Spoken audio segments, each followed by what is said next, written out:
The ship Dauntless fell from the sky like a burning star. Commander Park gripped his chair as alarms blared around him. "Brace for impact," he shouted. The crew strapped in tight as the ship hit the purple soil of Terminus 9. Metal screamed and "Turn."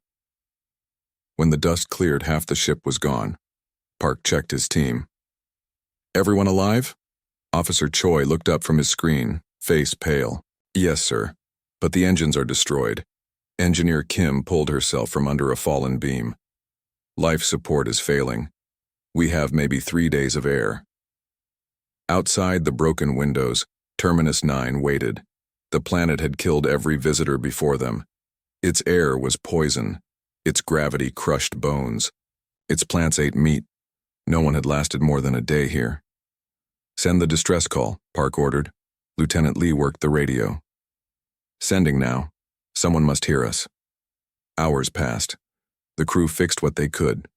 The air inside grew hot and thin. Park stepped outside in his suit to check the damage. The purple sky swirled with clouds of green gas. Strange plants moved in the distance, though there was no wind. His radio crackled. "Commander!" It was Choi. "We got a message back from the hegemony." Park hurried inside. The hegemony ruled this part of space. They would send help. "What did they say?" Choi's face was grim. "They say no one can survive here. They won't risk ships or people to save us. They've marked us as dead already." Silence fell. Then Officer Yang spoke up. "So we're on our own." "We'll find a way," Park said. "Humans always do." That night, they set up camp near the ship. The strange plants kept their distance, but everyone felt watched. The ground shook. Now and then, as gravity shifted, Lee woke Park in the middle of the night. "Sir, you need to see this." Outside in the purple light stood a figure. It looked like a person made of crystal. It shimmered as it moved closer. "Get your weapons," Park ordered quietly. The crew formed a circle, guns ready. The crystal being stopped just out of reach. "You breathe still," it said. Its voice sounded like glass bells. "Strange. The death world always claims the sky fallen." "Quickly," Park stepped forward. "I am Commander Park of Earthship Dauntless. Who are you?" "I am Song of the Terminus people. We watch from the deep stones. We see the visitors come, we see them die." "We don't plan to die," Park said firmly. Song's crystal body shifted, making light dance. "All say this. All die." Engineer Kim moved beside Park. "Commander, my scanner shows the air here has some oxygen. Not much, but it's there." "The readings must be wrong," Lee said. "The hegemony files say this air is pure poison." Park thought for a moment. Then he did something that made his crew gasp. He took off his helmet. "Commander, no." Lee reached for him. Park held up his hand and took a shallow breath. The air burned. His lungs, but he didn't die. The subdermal filters Earth had developed for toxic worlds were working. "The hegemony thinks their technology is the best," Park said between careful breaths. "But they never had to adapt like we did on Earth." Song moved closer, crystal face showing something like surprise. "You breathe our air," the alien said. "No visitor has done this." Park put his helmet back on and smiled at the crystal being. "Where I come from, we have a saying when someone tells us something can't be done." "What saying?" Song asked. "Surviving here is impossible?" "Hold my beer." Over the next days, the humans learned about Terminus 9 from Song and the crystal people. They found ways to filter the air better. They built shields against the gravity shifts. They learned which plants to avoid. When the hegemony checked on them a week later, expecting to find corpses, they were shocked to see the humans building a camp. The news spread across the galaxy. The impossible had happened. "They're calling us fools," Choi said after hearing the latest message. "They say, we'll be dead in a month." "Then we'll have to disappoint them," Park replied. He looked at the small shelter they had built, at the determined faces of his crew, at the curious crystal forms of their new allies. Against all odds, they had survived the first contact with the impossible world. Now they would do more than survive. They would thrive. 2 months had passed since the crash. The broken ship was now the center of a small base the crew called New Seoul. Engineer Kim had worked day and night to build a system that made the air safe to breathe in a bubble around their camp. "The air filter is working better than I hoped," Kim told Commander Park one morning. They stood at the edge of their safe zone, looking out at the purple landscape. "We can expand another 10 meters tomorrow," Park nodded. "Good work. How are the food supplies?" "Officer Jang found some plants we can eat," Kim said. "They taste awful, but they won't kill us." The two watched as Jang and Lee returned from their daily scouting. They carried bags full of purple roots and some yellow fruits. "The Terminus people showed us these," Lee explained, holding up a fruit. "They don't eat them, but they know they're safe for us." The crystal beings had been curious about the humans who refused to die. Song visited often, bringing others of his kind. They were amazed at how quickly the humans adapted. Later that day, Song arrived with a new crystal person. "This is Moon," Song said. "She is our oldest. She wishes to see how you change our world." Moon's crystal body was darker than the others, with flecks of blue light inside. She walked slowly around the human camp, touching their machines with crystal fingers. "You bend the world to your will," Moon said. "Others tried to fight it or hide from it. You change it." "It's what humans do," Park explained. "We adapt, and we make things work for us." Moon stopped at the atmospheric converter Kim had built. It was a strange mix of ship parts and local crystal the Terminus people had provided. "This machine breathes for you?" Moon asked. "It changes the bad air into good air," Kim explained. "Your crystals help make it work better. The great visitors before you had machines too," Moon said. "But when their machines broke, they died. You fix, you change, you make new." That evening, as the humans ate their dinner of Earth rations mixed with local foods, a tremor shook the ground.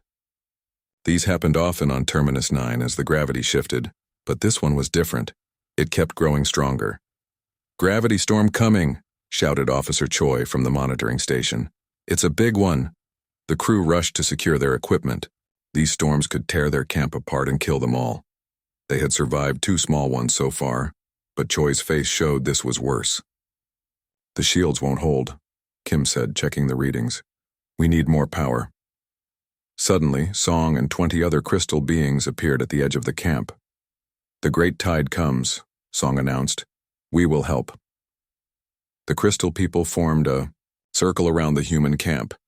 They began to glow, their bodies vibrating with the tremors. As the gravity storm hit full force, the crystal beings absorbed the worst of it. Objects began to float inside the camp. The humans grabbed hold of fixed bars they had installed for this purpose. But instead of the tearing destruction they feared, the storm became a gentle lifting. When it passed, the crystal people looked tired but proud. "You would have been crushed," Song said. "Your machines are clever but not strong enough yet." Park approached Song and bowed deeply. "Thank you. You saved our lives." "You interest us," Song replied simply. "No one has tried to live here before, they only tried not to die." The next day, Officer Lee found Park studying maps of the area. "Commander, I've been talking with the Terminus people," she said. "They've shown me caves where we might be safer from the storms." Park looked up. "Good. And I've been thinking about our long-term plans. We can't just wait for rescue that might never come." "The crew is talking about that too," Lee admitted. "Some think we should try to fix the ship's communication array, send a stronger signal. Others think we should focus on building a permanent base." "What do you think?" Park asked. Lee smiled. "I think the impossible planet picked the wrong species to mess with." That afternoon, Engineer Kim called everyone to see his newest creation. It was a small machine that pulled moisture from the air to make drinking water. "The Terminus crystals have amazing properties," Kim explained excitedly. "They can change one element to another when energy passes through them." "Like turning lead into gold?" Jang asked. "More like turning poison into medicine," Kim said. "I think we could use this same principle to start cleaning larger areas of the planet." As the humans discussed the possibilities, Song watched from nearby, the crystal being turned to Moon. "These humans," Song said quietly, They do not accept what is. They make what could be. Moon's ancient crystal form glowed softly. Perhaps that is why they survive where others fail. They bring the human factor to the impossible. 4 months had passed on Terminus 9. The humans of New Sol were not just surviving now, they were building. Officer Choi sat at the communication station he had rebuilt from ship parts. The screen flickered as he adjusted some wires. Suddenly he sat up straight. "Commander Park, I'm picking up a signal from orbit." Park hurried over. "Is it a rescue ship?" Choi shook his head. "No, sir. It's a hegemony observation vessel. They're just watching us." Park frowned. "Can you hear what they're saying?" "Let me try." Choi worked his controls, fine-tuning the receiver. Soon, voices filled the room. They were speaking the common galactic language. "Impossible that they still live," a voice said. "Their primitive technology should have failed by now. Yet they thrive," another voice replied. "The sensors show they've expanded their safe zone to cover half a kilometer." "A lucky streak, nothing more," the first voice said. "I am Admiral Kang of the Ninth Fleet. I place 50,000 credits on their demise within 1 season cycle." Park and Choi looked at each other in shock. "They're betting on when we'll die," Choi said, anger in his voice. "Sir," Lieutenant Lee called from outside. "Song is here with others. They seem excited." Park went outside to meet the crystal beings. Song was there with Moon and 3 new Terminus people. "The Sky Watchers have returned," Song said. "They speak of you across the stars now." "We know," Park replied. "They're betting on our deaths." Moon stepped forward. "The Sky Peoples have always feared our world. Your survival challenges what they believe is possible." One of the new crystal beings moved closer. "I am River. I keep the deep records. Your presence has awakened old memories." "What memories?" Park asked. River's crystal form shifted, creating images in the light. They showed the planet, but different, with blue skies and water. "Terminus was not always death," River said. "Once, it lived. Others came and made it so." "It was terraformed?" Engineer Kim asked, joining them. "Yes," Moon confirmed. "The old makers changed our world to suit them. Then the core shifted and they fled. All was lost." Park's mind raced with possibilities. "If it was terraformed once, it can be again," Kim finished. That evening, the humans gathered with the Terminus people in a large cave. River showed them ancient machines buried deep in the planet's crust. These had once controlled the world's climate and gravity. "Most are broken," River explained, "but some sleep only." "If we could restart even one," Kim said, his eyes bright with ideas. Officer Jang, who had been monitoring the hegemony's communications, spoke up. "The betting pool is growing. 17 different species are placing wagers now. We're famous." "Famous for being doomed," Lee said with a bitter laugh. Park stood. "Then let's give them something really worth talking about. Kim, can you use these old machines?" "With the Terminus people's help, yes," Kim said. "We might be able to stabilize the gravity in our area, maybe even start cleaning the atmosphere." The next day, teams of humans and crystal people began excavating the ancient control center. As they worked, the hegemony ship moved closer in orbit. "They've increased their scans," Choi reported. "They know we're up to something." On the 7th day of digging, they broke through to a vast chamber. Inside were panels and controls, all dark with age. "The heart of the old makers," Moon said with reverence. Kim examined the technology. "It's advanced, but I think I understand the principles. With our power cells and some crystal conductors, we might be able to wake it up." As they worked to connect their technology to the ancient systems, Park received a message from Choi. "Sir, you need to hear this." Through the comm came Admiral Kang's voice. "Double my wager. Those humans are planning something foolish. When it fails, they'll all die. The betting pool now stands at 3 million credits." Park smiled grimly. "I wish we could place our own bet." 3 days later, they were ready for the first test. Kim stood at the makeshift control panel they had built. If this works, we should be able to create a stable gravity field around New Sol, he explained. No more deadly gravity storms. And if it doesn't work? Lee asked. Kim shrugged. Then we've wasted a week of work. Park nodded. Do it. Kim activated the system. For a moment, nothing happened. Then a deep hum filled the chamber. Lights flickered on ancient panels. The ground trembled slightly, then steadied. Outside, the purple sky seemed to lighten just a bit above their settlement. It's working, Kim shouted, checking the readings. The gravity field is stabilizing. From the hegemony ship, Admiral Kang watched in disbelief as his sensors showed the impossible happening. The humans were controlling Terminus 9's deadly environment. Increase your wager? The ship's computer asked. Kang stared at the screen, seeing his fortune beginning to slip away. On the planet below, Park looked up at the sky, knowing they were being watched. I hope you brought enough money, Admiral, he said quietly. The wager is just getting interesting. 6 months after the crash, New Sol was no longer just a survival camp. It had become a true settlement with sturdy buildings, growing food, and a small but stable ecosystem. The humans had worked with the Terminus people to create a protected zone where the air was breathable and the gravity remained constant. Engineer Kim stood with Commander Park at the edge of their settlement, looking at the small green garden they had started. Earth plants grew alongside some native species that had been modified to be safe. I never thought I'd see tomatoes growing on Terminus 9, Park said with a smile. The soil here is actually very rich, Kim replied. Once we removed the toxic elements, it's better than Earth soil in some ways. Their conversation was interrupted by a loud alarm. Officer Zhang's voice came through their communicators. Everyone to safety stations. Massive gravity anomaly detected. Park and Kim rushed back to the central building. Inside, the crew gathered around the monitoring equipment.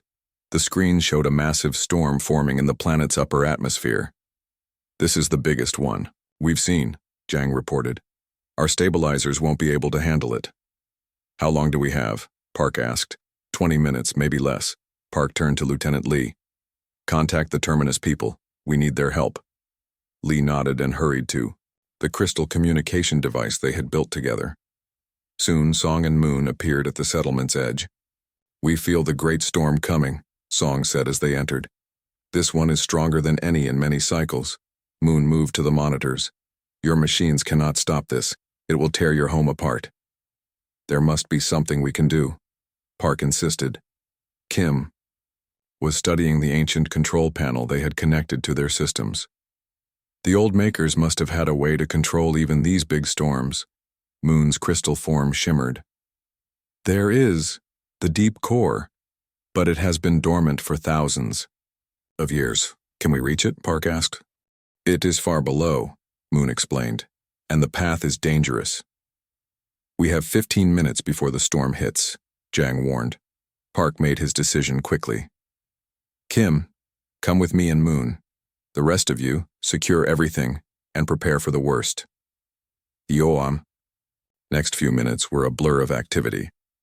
Moon led Park and Kim down through crystal tunnels that spiraled deep into the planet. The air grew hotter, and they could feel the gravity shifting around them. The core chamber, Moon announced as they entered a vast space filled with glowing crystals. At the center was a dark sphere surrounded by what looked like control panels. This is where the old makers controlled the planet's core, Moon explained. From here, they could command the gravity and atmosphere. Kim examined the controls. I recognize some of these symbols from the smaller station, but this is much more complex. We have 7 minutes, Park said, checking his device. Kim worked, frantically connecting their portable power unit to the ancient system. I think I can route power to it, but I don't know the right commands. Moon stepped forward. The Terminus people have memories of the old makers. We have watched and remembered, the crystal being placed its hands on the controls. Light flowed from Moon into the systems. Slowly, the dark sphere began to glow. It awakens, Moon said, but it needs more power. Our backup generators, Kim suggested. But they're back at the settlement. Park contacted the crew. Zhang, we need all power diverted to the crystal network now. Above them, the storm was getting closer. The ground shook with powerful tremors. In New Seoul, the crew worked to connect their generators to the crystal conduits. 3 minutes to impact, Lee reported. In the core chamber, the sphere was pulsing, with light now but not strongly enough. It's not working, Kim said in frustration. Moon turned to them. There is another way. The Terminus people can channel our own energy into it.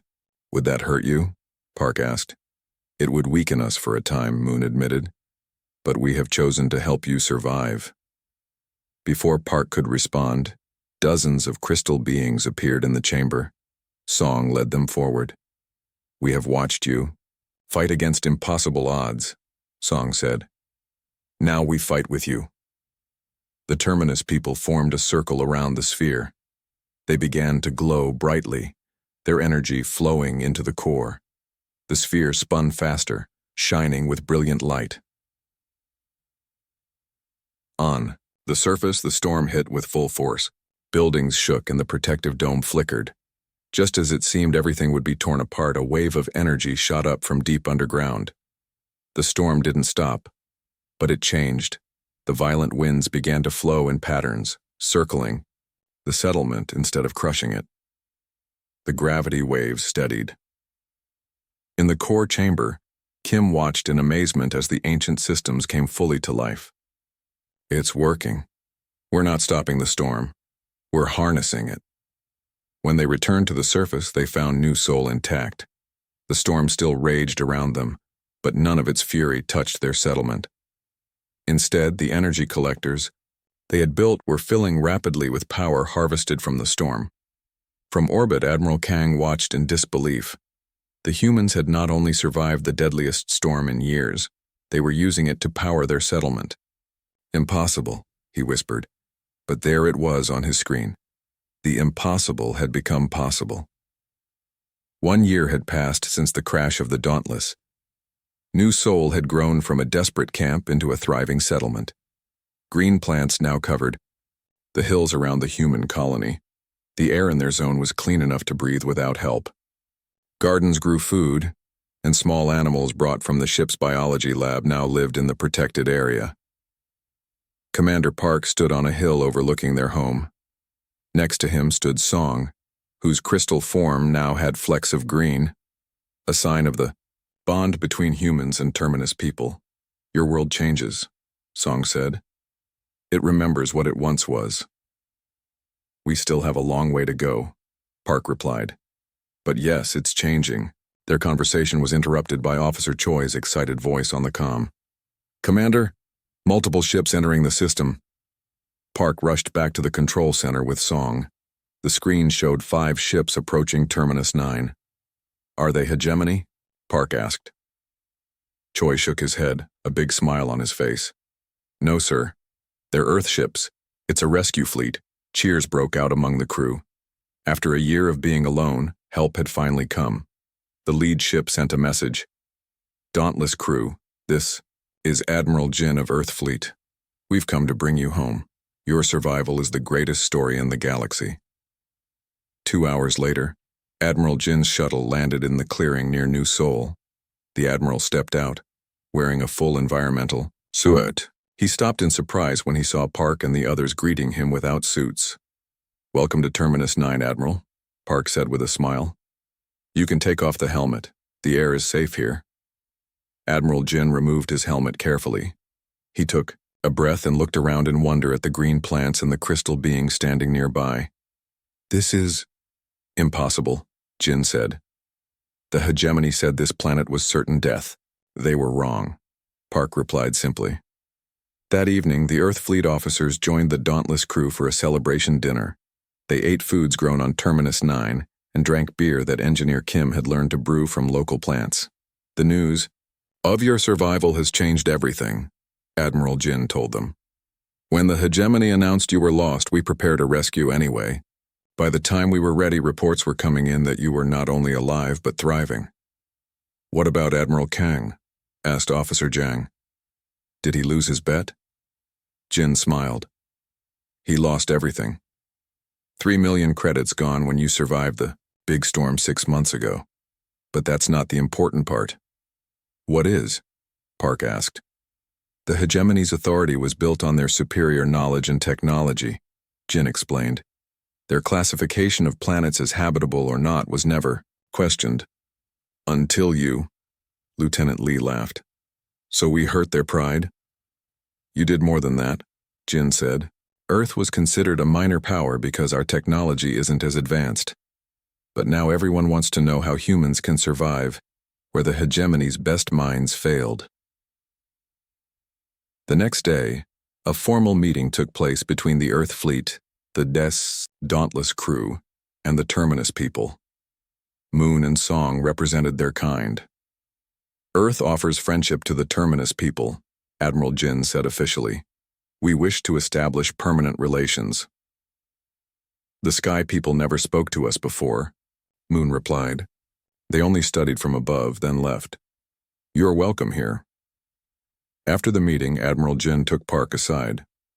I'm supposed to bring you all home, but I can see you've built something important here. Park nodded. Some of us want to go back to Earth, but many want to stay. This is our home now. Then I'll make it official, Jin decided. New Sol will be recognized as Earth's first colony on Terminus 9. That night, as the Earth ships glowed in orbit above them, Park shared a drink with Song at the edge of their settlement. A year ago, I thought we would all die here, Park admitted. Now I can't imagine leaving. You changed our world, Song said, and you changed the stars too. Park looked up at the night sky. The hegemony's power was weakening. Earth's voice was growing stronger, all because they had refused to accept the impossible. The hegemony told us we couldn't survive here, Park said. But they didn't understand something important about humans. What is that? Song asked. When someone tells a human something is impossible, Park explained with a smile. That's when we try hardest to prove them wrong.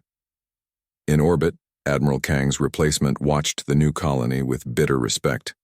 The betting pools across the galaxy now placed wagers not on when the humans would die, but on how quickly they would transform the entire planet. A new galactic order was beginning.